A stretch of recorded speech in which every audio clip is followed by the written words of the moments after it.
It was like 2 or 3 a.m. and there was stuff just flying all over the place. We could hear it. It was crazy. And then all of a sudden it's like, boom. And the first man got out of bed and he looked out the window, and I cannot tell you what he said because this is a family channel.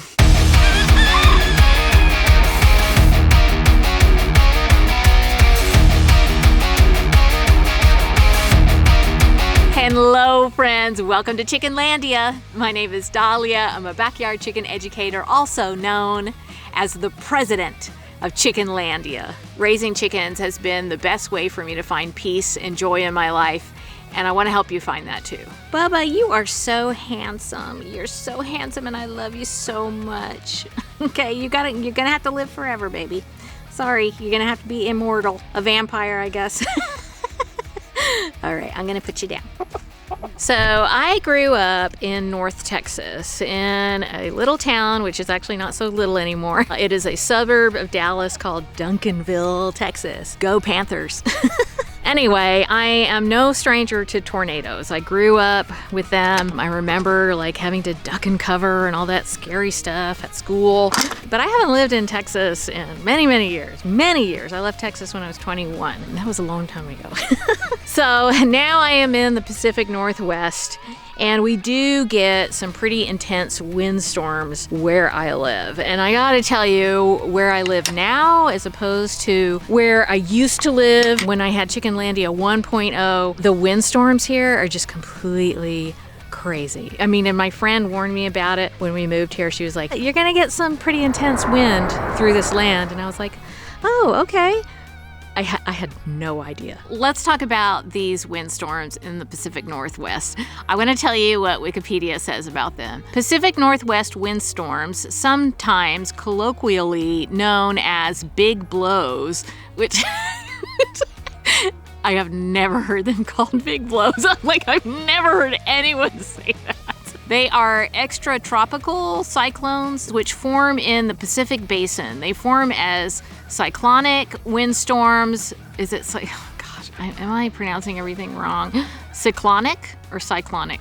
Who knows? Windstorms associated with areas of low atmospheric pressure. While the storms on the East Coast are named nor'easters, I've heard that before, the Pacific Northwest windstorms are not called nor'westers. They should be, instead of big blows. Who says that? Because the cyclone's primary winds can blow from any direction, and that, I'm telling you, that is true. Like, the wind just feels like it's coming from everywhere. And thank goodness I have a really sturdy coop, and I have my 2 igloo coops, which are like, those things are super heavy. Even though they're really easy to move, they are super duper heavy. Like, they're not going anywhere. But if I had like a flimsier coop, I could have lost it already in one of these crazy windstorms. And I know that because of what I'm gonna tell you about next.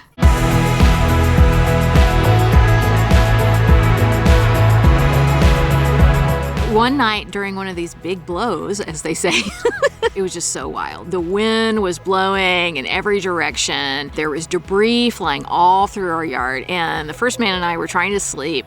It was in the middle of the night. It was actually scary just to hear everything just jostling around outside, and all of a sudden we heard that big crash or that big boom. It really sounded like something exploded. And it kind of did, because when the first man got up and looked out the window, this is what he saw. So this was a shed that we kept our lawnmower in and some other things, and it was just absolutely demolished. And it was crazy looking through the debris the next day because it was literally like bent up and everything, just destroyed.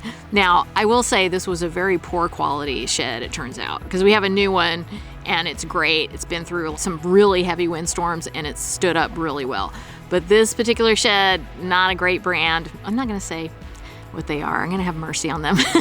But it was just completely destroyed. And I was really concerned when I saw that because I thought, oh my gosh, like what about the chickens and what about the little runs that I have?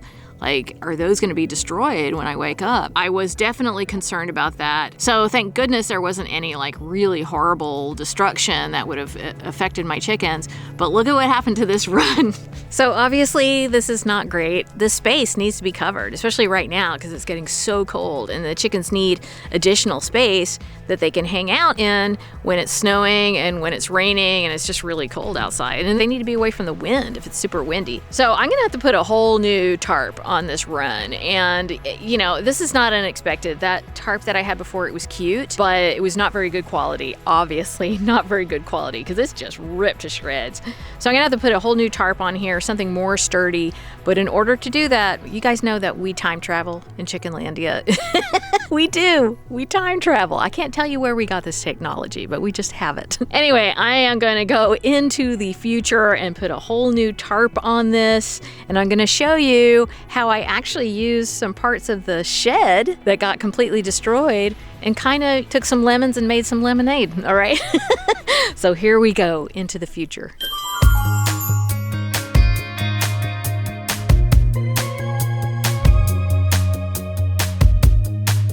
So while you guys are watching me put this tarp on, which is gonna look kind of confusing because obviously the tarp is way bigger than the actual run, but the reason I did that is because I wanted to create some layering just to make it a little bit more insulated. But anyway, as you're watching me put this tarp on and as you're watching me get super frustrated with it, I am done.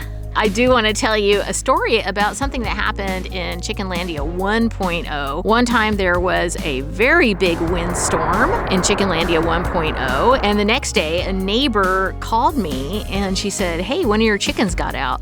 Well, it was not one of my chickens. It was a chicken that had blown into my yard during the windstorm. And I opened the gate to Chickenlandia 1.0 and she just walked right in. And you know, that is a chicken that I didn't even have to integrate into my flock. She just like immediately became a part of my flock. It was wild. And I don't recommend that for anyone because usually chickens will attack a new chicken, but they didn't. They loved her immediately. Her name was R2D2 and she lived with me for a very long time. So there's my little story about Chickenlandia 1.0 and my chicken of fate, R2D2. And as you can see, after struggling a lot, I finally got the tarp on.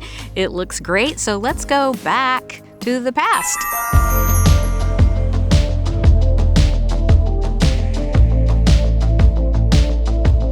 Okay, guys, here we are. And look at this. Look. It got done. It got done in the future, and now we're back. So I want to show you something. Oh my gosh, go in here. I actually used one of the panels from the shed that got destroyed, and I put it up inside this little run. And what this is going to do is just add another extra layer of insulation when it gets really cold, and it's going to help block the wind. So I'm really happy about that. I also used some of these panels in my smaller runs in my other yard just to block the wind and the sun and the weather from those runs. So I made some lemonade out of lemons. I kept a lot of this paneling from that crazy shed that got destroyed, and it ended up getting a good use here in Chickenlandia. So there you go. So yeah, Chickenlandia is not without drama. We're not without drama. You guys know that. I'm always talking about the drama over here. But, we get past it and we do the best we can. And I would love to hear about some drama going on in your life and how you took some lemons and made lemonade. Let me know. Let me know in the comments. But the one thing I want you to know more than anything else is that you are always welcome in Chickenlandia.